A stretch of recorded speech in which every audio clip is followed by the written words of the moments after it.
the guy who is the least qualified Secretary of Defense in our history, and they're going to lecture the career leaders of our military at this particular moment. I can tell you, I've spoken to a bunch of generals and admirals and people close to them, and I can tell you, it is not going down well. So having a pep rally in Virginia led by a couple of nitwits is not what the United States government or the United States military needs right now. Welcome to the Daily Beast podcast. I'm Hugh Dougherty. I'm executive editor of the Daily Beast, and I'm filling the seat for Joanna Coles. If you are a returning subscriber, thank you for being with us. Thank you for your comments. We love to see them, and they help us shape our future interviews. If you're a member, a big thanks to you. It couldn't be easier to join. Just go to join on our YouTube channel and you will see the amazing perks you get. One of those amazing perks, I will be in the comments later to translate for people who can't understand my Scottish accent. And if you are among those people, I do apologise. I've done my best, and even Stephen Miller cannot make me change it. It is our absolute privilege to be joined this morning by David Rothkopf. David is the Daily Beast's absolutely unmissable columnist. He served in the Clinton administration. He edited Foreign Policy magazine, and he is now in the supremo of the Deep State Radio Network for podcasts. And he is the guru on everything that is happening in our political life in DC and beyond. David, good morning. I can see that you are neither slumped over your golf buggy or patrolling the streets of Chicago in camo. It is our pleasure to have you. Well, it's a pleasure to be here. I don't understand anything you're saying because I don't have translation to Scottish, but I will try to make my way through this anyway. Tim Apple's new headphones are going to have that feature, I am told. Which I ordered them here, so I have them. I just haven't set it up to translate. It's a very specific translation, and they are seeking. They will need to get my permission for it, obviously. Yeah. I wanted to start with something that's happening very close to you, actually, in Quantico at the Marine Corps University.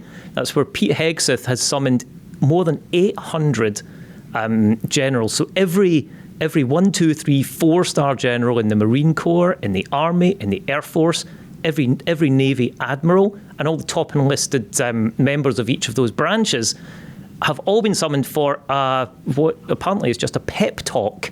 And as we learned over the weekend, of course, guess who wants to get in on the pep talk? One Donald J. Trump, because no event is incomplete without him. I'll just say this, David, you are one of the greatest, most informed, most knowledgeable people on national security. I'll just start with a really basic question. Is this a good idea? That's a leading question. Of course, it's not a good idea. It's not a good idea on several levels, On one level, putting all of your leading generals and admirals in the same place is a bad idea from a security perspective. On a more practical day-to-day level, since I don't think somebody's going to seize that security threat. The reality is we are distracting the leadership of our military for an exercise which seems likely to be an empty exercise. This is part of a pattern, right? Because what the administration is doing is saying, we want to have the strongest military in the world, but we'd like to deploy a bunch to our borders. But we'd like to deploy a bunch to our cities.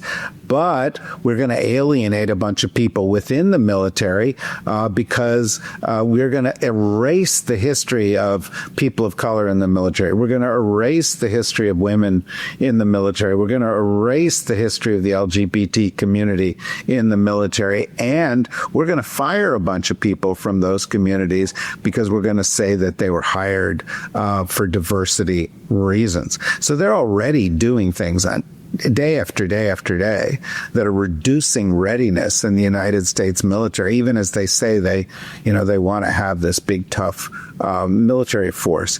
But then, add to that, why are we bringing them together? We're bringing them together to hear the views of America's most famous draft dodger, Donald Trump, and this frat boy who's spent a few years in the military, but whose life subsequent to that in veterans organizations and everything else was, marred by scandal and mismanagement, who is completely unqualified, the guy who is the least qualified Secretary of Defense in our history. And they're going to lecture the career leaders of our military at this particular moment. It is not going down well. I can tell you, I've spoken to a bunch of generals and admirals and people close to them, and I can tell you, it is not going down well. This is seen as a waste of time, and it offends them at a pretty fundamental level. There might be people who are, thinking, oh, well, getting together your generals, well, companies have all hands meeting all the time. We were talking about Apple. Apple has all hands meetings and everybody turns up. What's the difference here? Why is it so important that we have independent thinking, or what are the things that we should be looking for? Well, look, I mean, the Secretary of Defense runs one of the largest, most complex organizations on earth, an organization that is supposed to be devoting itself in real time, all the time, to the protection of the United States, to raising our readiness to be able to fight any foe that might seek to attack us, and to enable us to be able to use the military as a tool, diplomatic tool, to help us achieve our goals as a nation. This meeting helps achieve none of those things. Getting them all together in a room to listen to this frat boy and this draft dodger lecture them about a warrior ethos is it's ridiculous. It's low comedy. To talk about lethality, which Hegseth talks about all the time, to the leaders of the most powerful fighting force that has ever been assembled in the history of the world. Nobody doubts the lethality of the United States Department of Defense or the people within the Department of Defense. The only thing they know is we are weaker today than we were 9 months ago. Why are we weaker? Because we've weakened our alliances. Why are we weaker? Because we've strengthened our enemies. Why are we weaker? Because, as I said earlier, we've reduced the readiness of our forces, and we've gotten rid of a lot of qualified leaders who were super helpful in leading those forces. And so what Hegseth is doing here, consistent, by the way, with what he's done since he arrived in the office, is actually damaging the Department of Defense and actually weakening us. And, you can see this in everything else. He couldn't keep his staff together. There were scandals within his office. Nobody wants to work with him. It's ridiculous. And it's what you would get if you got a Fox TV news host to cosplay as the Secretary of Defense, which is what we've got going on now. We've got this guy, and he's like flexing like he probably did at 100 bars over the course of his life, saying, look at me, I'm a tough soldier, and not stop and say, as a Secretary of Defense is supposed to do, how do I make America stronger? How do I make America safer? What do those generals and admirals that you speak to and those around them, what's their fear? What do they think is coming next, or what is going to happen as a result of this sort of meetings that could have been emails and cosplay and performative versions of governing? Well, it's, essentially, as one guy said to me, we're essentially letting the air out of the tires, right? We are slowly making ourselves less capable, and we're doing it at a time when it's very clear that the civilian leadership upon which the military depends, the President of the United States, the Secretary of Defense, people who are holding senior positions within the defense community, people holding senior positions within the intelligence community are among the least competent that we've ever had. I would add to that, by the way, that, one of the critical factors in maintaining our national security is, not surprisingly, the National Security Council. And I've written 2 books on the National Security Council. I'm kind of a historian of the National Security Council. And I only say that to make this have a little more impact.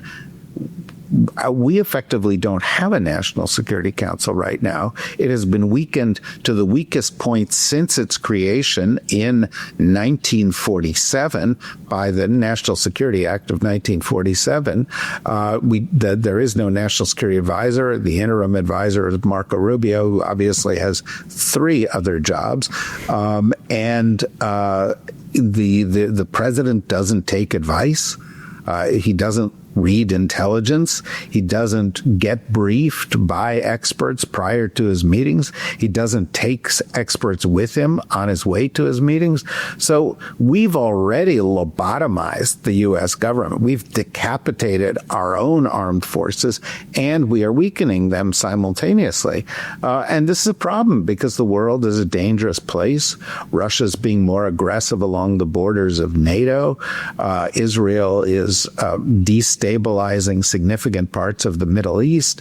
The Iranians are responding to an attack that we made that hurt them, but has not stopped them in the development of their nuclear program. There are conflicts elsewhere in the world. China is eyeballing Taiwan as we speak, and people in the military consider that to be the most likely next major conflict.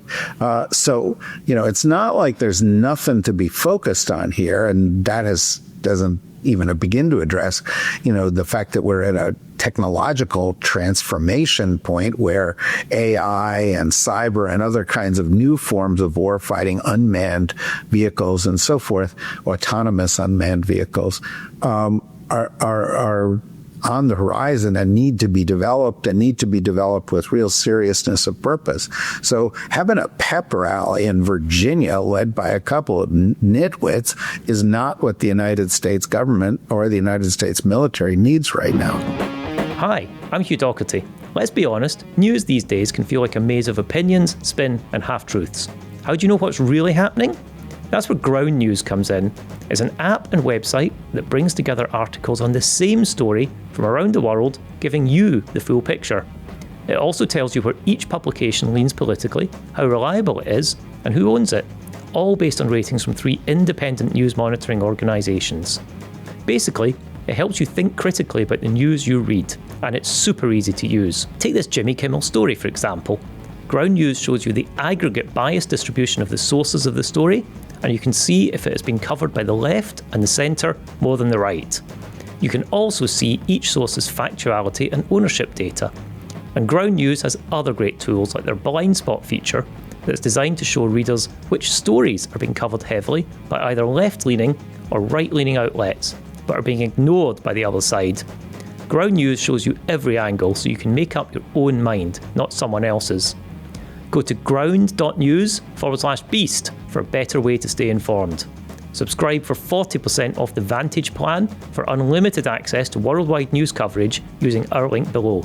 Ground News. See the story from every angle and stay informed with confidence. It's worth asking, or worth saying, of course, there was actually some sort of military deployment over the weekend, and it wasn't one that was abroad or about protecting NATO against Russia. It was 16 National Guard in Oregon were federalized to go and stand outside federal buildings in Portland. I mean, how does that go down at the top of the military and people who are concerned about national security? Well, it doesn't. It's idiotic, right? The president put out a social media post on Truth Social in which he said he referred to war-torn Portland. Of course, immediately people on social media started posting pictures of like birds singing and flowers popping up and peaceful Portland, Portlandia, Nightmare lines for brunch. Right. And, it's very difficult to, get a donut because there's so many people out there getting a donut. But there's no war going on in Portland, right? But he said it was war-torn. And he said he had to send the troops in to fight Antifa. I point out now, as every time that I get an opportunity to, Antifa's not a thing. There is no Antifa. Okay? It's not a real organization. It is kind of sort of an ideology, kind of sort of the ideology that we embraced when we fought the Nazis and the fascists in Italy. We were the leading anti-fascist. The leading anti-fascist of all time in America is Franklin Delano Roosevelt, right? But that aside, they're making up this imaginary enemy that is fighting us in an imaginary war, but he's deploying real troops to go fight it. And, he walked it back a little bit, but is this a distraction? Yes. Does it alienate people in Portland? Yes. Does it alienate the National Guard, who doesn't want to be, because what they end up doing is picking up garbage, as they're doing in Washington, D.C. They do a daily update of how much garbage they have picked up and how many fences they have painted. Right. And is this what people want to do? And by the way, the people in the National Guard, they have real jobs. They are called into National Guard service. They do not get paid a ton of money. They are sacrificing their time and energy to do ridiculous stuff because it makes the president feel like a real man. And, I understand it. He's an old guy and he wants to flex what used to be muscles and he wants people to treat him in a certain way. But this is not the way to do it. And one by one, he is alienating leaders in cities and states across America, people in his National Guard, and I hope citizens who realize that this kind of, playing at conflict helps nobody. But there is a real conflict that is not being played at, that is real, that's one of political violence. We saw yet again over the weekend violence. There was an attack on a church in Grand Blanc Township in Michigan, and it's very clear that the main suspect, I think pretty much confirmed now by the police, is a man called Thomas Sanford, 40. He had a Trump sign outside his house. He was wearing pictured on social media wearing a 2020 Cry More Liberals T-shirt with a picture of Donald Trump smoking a cigar. There has been this wave of political violence, and I just want to talk a bit about that for a minute. There is not a wave of political violence as it is being portrayed by the media, okay? Because there is very, very little to speak of left-wing violence. There is a wave of right-wing extremist violence in the United States. And there are plenty of studies that show it. The former head of the FBI cited right-wing political extremism as the primary threat we face, terror threat in the United States. We know that other studies that have shown this have been quashed by this administration. It's a very real issue. But a bunch of what we've seen, and we don't know what the motives were of this guy in Michigan, just like we're not 100% sure of what the motives were of the guy who shot Charlie Kirk. A lot of these things get blurred together by political opportunists to serve their purposes. Here's the reality.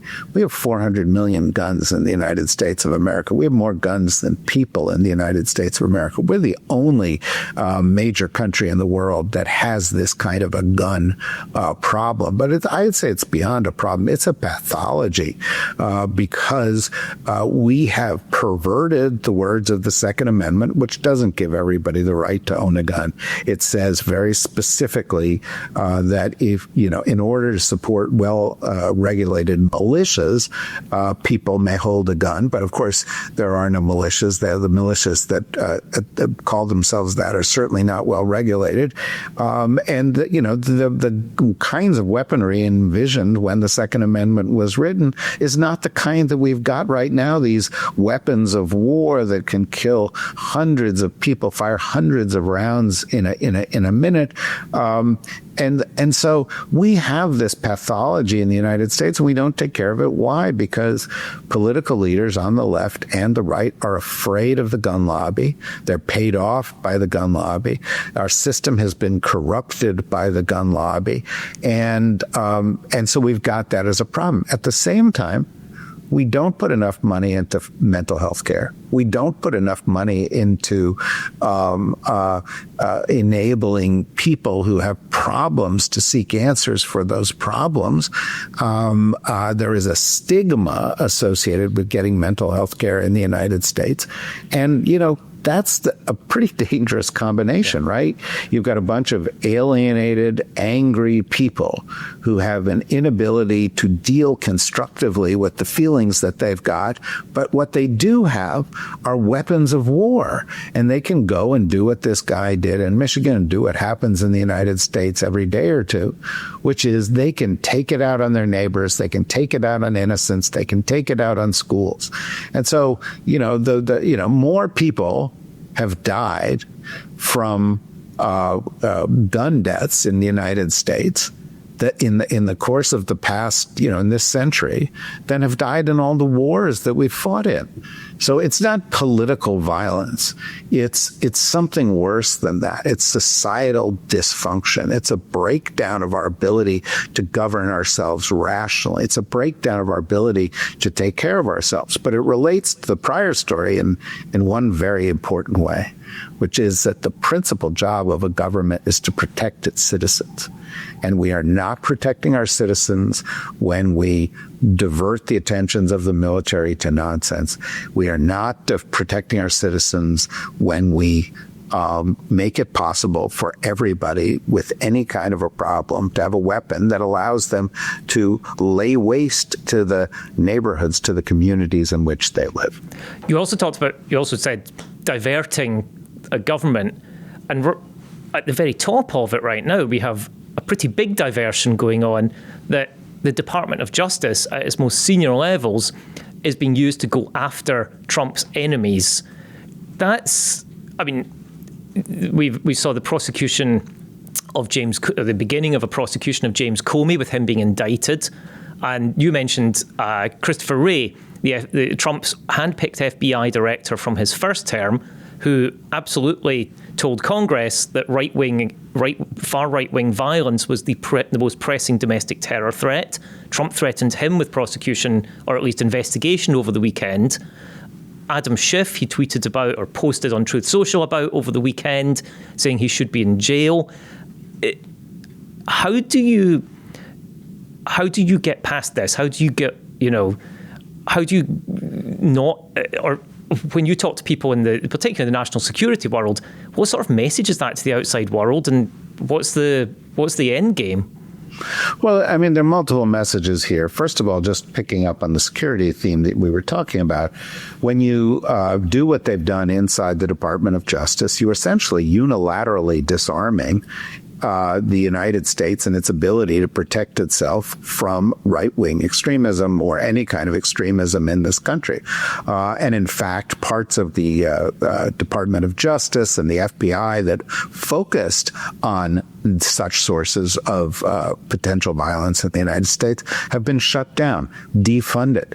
We've also, by the way, shut down and defunded parts of the FBI and other parts of the government that protect us from foreign cyber attacks, that protect us from Russian meddling in our elections, because all of these things are things that Trump and Stephen Miller and the people around them, Kash Patel, Pam Bondi, all have viewed through a political lens.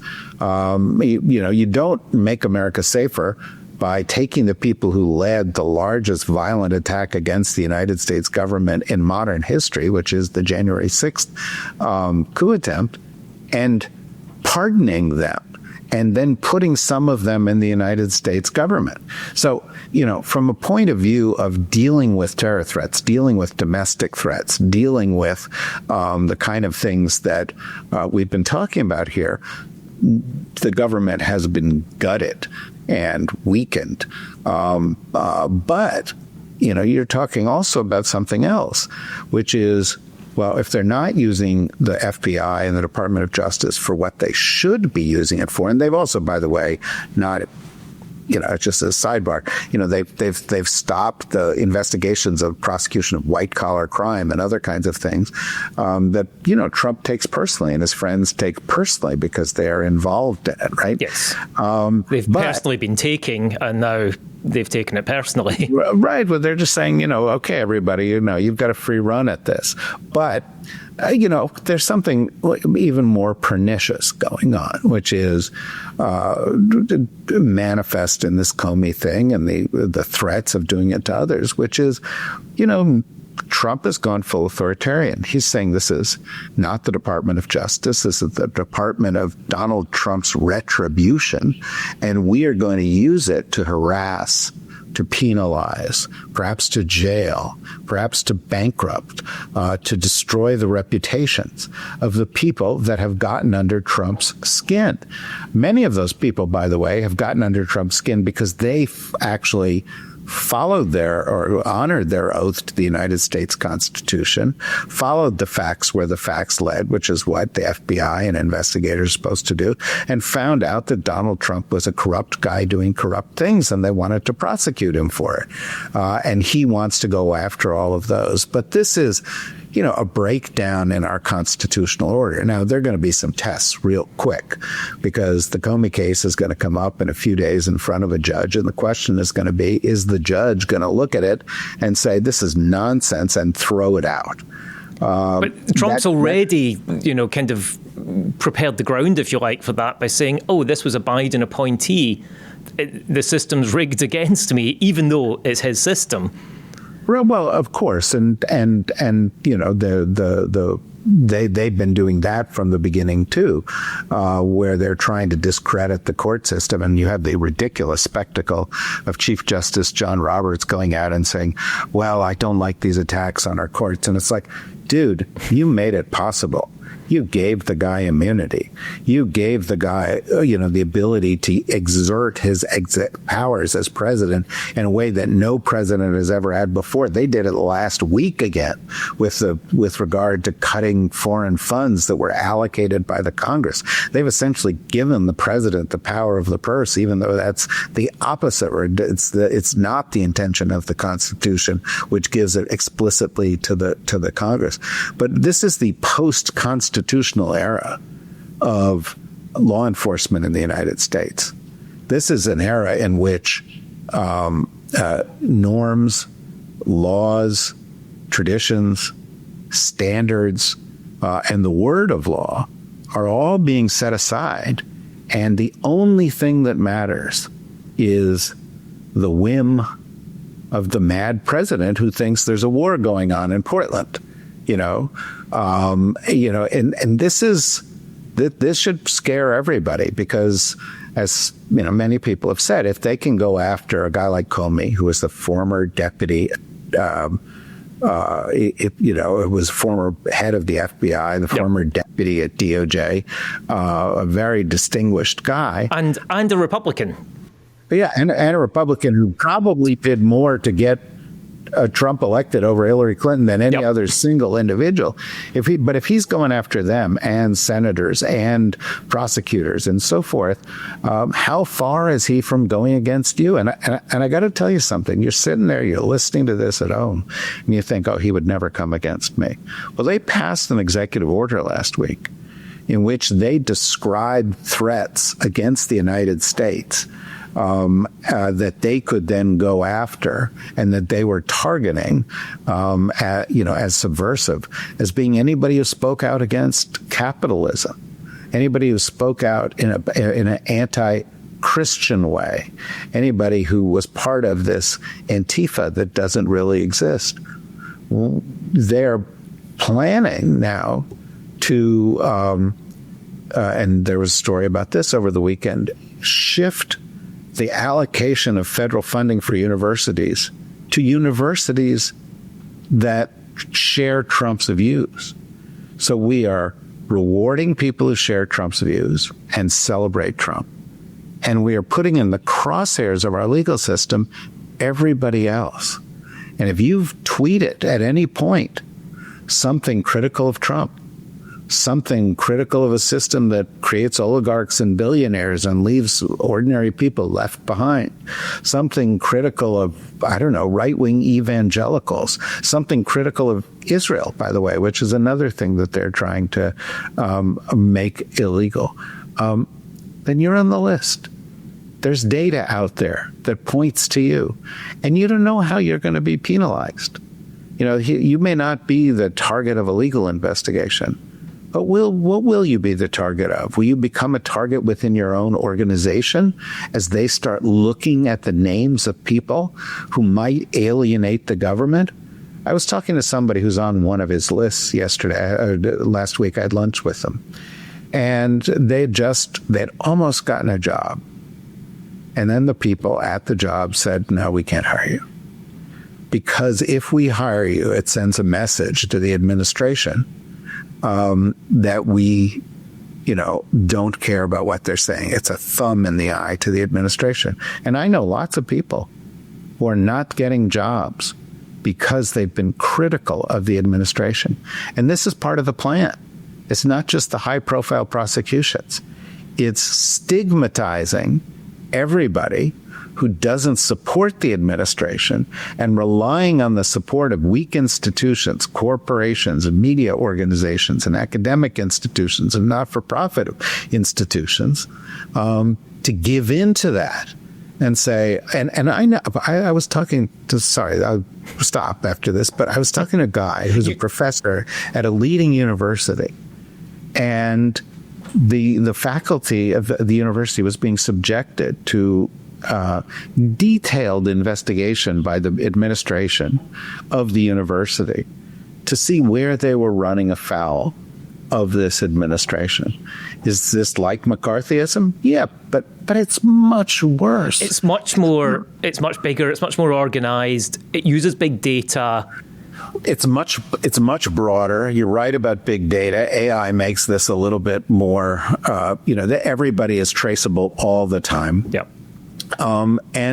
This is, people say, well, if we go too far down this road, this is an authoritarian country, or we go too far down this road, we're a police state. Boys and girls, we are too far down the road. We are an authoritarian country with an autocratic leader who is acting in the ways that the heads of police states act. That's where we are. And to suggest, it's around the corner is to be as divorced from reality as a president who thinks there's a war going on in Portland. That president, I just want to shout back to an absolutely brilliant column you did last week, which was about what happens to MAGA and the succession. And you pointed out that the MAGA movement is changing and taking these authoritarian trends have focused so far on Donald Trump, but that what we saw with the memorial service to Charlie Kirk and with a lot of the discussion around that was a very explicit Christian nationalistic version of it that is coming afterwards. Is that part of the plan? Is this opportunistic? Well, I mean, plan. Whose plan? There are a lot of different plans out there, but I think there's a recognition in the leadership of MAGA and the Republican Party that Donald Trump is going to be 80 on his next birthday, and he is clearly faltering and weakening as a man, and he probably is not going to be able to stay in office past 2028. I mean, we can't rule anything out, but he probably won't, and so there's going to be a need for a succession. And I have to say, watching the Charlie Kirk memorial, you could see the shape of what that would look like, because it was the first event that I have seen in the past 10 years that could be considered a MAGA event, where Donald Trump was an afterthought. Yeah. He was not the center of attention. Yeah. The center of attention was Erika Kirk, Charlie Kirk's widow, and J.D. Vance. And the message that they had was a very unified message that, this movement, in the words of Erika Kirk, it's a religious revival movement, and that the terminology they used was not the terminology of Trump about immigration or the grievance-driven terminology, although that was there, but it was the terminology of televangelists, of using the language of Jesus instead of the language of Trump. And what I said in the column was that, this strange thing is happening where the future of MAGA is going to have as its front man, not probably the most, corrupt and, human that we've ever had in high office in the United States, Donald Trump, but Jesus Christ himself. Now, the problem with that is, this is not a movement that also embraces the ideas of Jesus Christ about welcoming the stranger, about, being kind to your neighbors, about, following a golden rule, about tolerance and understanding and compassion. It is one of exclusion. And if you listen to Charlie Kirk's messages, or you listen to the, Stephen Miller rant in the middle of this thing, what you've got is white Christian nationalism. And just worth pointing out that the most famous Christian on earth right now is in fact an American.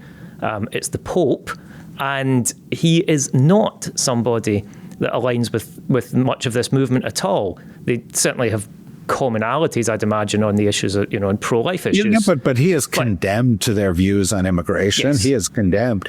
And I think, one of the things that they've done while they're sort of appropriating the image of Jesus and appropriating the words of Jesus is that they've stripped away the meaning of Jesus out of all of this.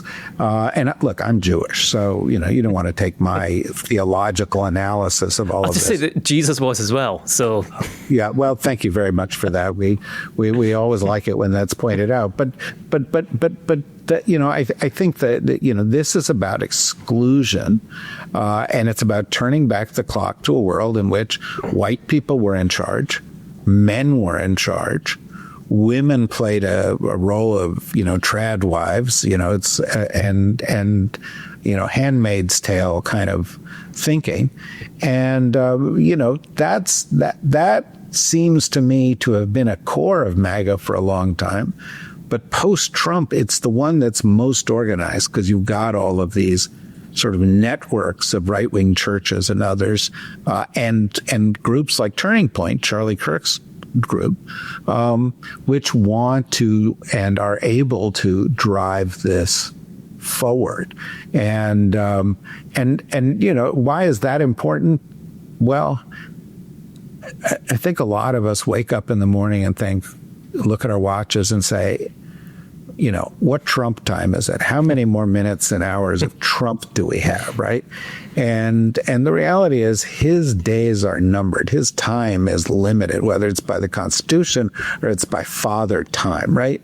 And so, but that doesn't mean the end of this. It doesn't mean that Trumpian tactics or the takeover by the executive branch of the rest of the government or the ability to ignore the law is just going to be used by Donald Trump badly for the next couple of years. It could be used by these people badly. And, since I brought it up before, as somebody, my father grew up in, Hitler's Austria. And they used much of this same language. And they define themselves as a Christian group to the expense of all the other groups that don't share their beliefs. And we've seen where that can lead in the world. And we see it now, right? We see Donald Trump using essentially a giant military or militarized police force to round up people who are brown, who don't speak English, who may have been great contributors to our society for decades, but they're throwing them into prisons without due process. They're throwing them out of the country without due process. They are now using the Department of Justice to target people who don't have the same political beliefs. And they're planning on expanding that. So, what they're saying is we're going to use the government to punish the people who are not like us, who do not agree with us. And this has happened so fast. It has been breathtaking. It is, Viktor Orban is probably sitting there starting to take notes on how did Trump do it. Vladimir Putin is probably doing the same thing because it is happening so fast in this country. And I would say, look every day at, what if there's a government shutdown?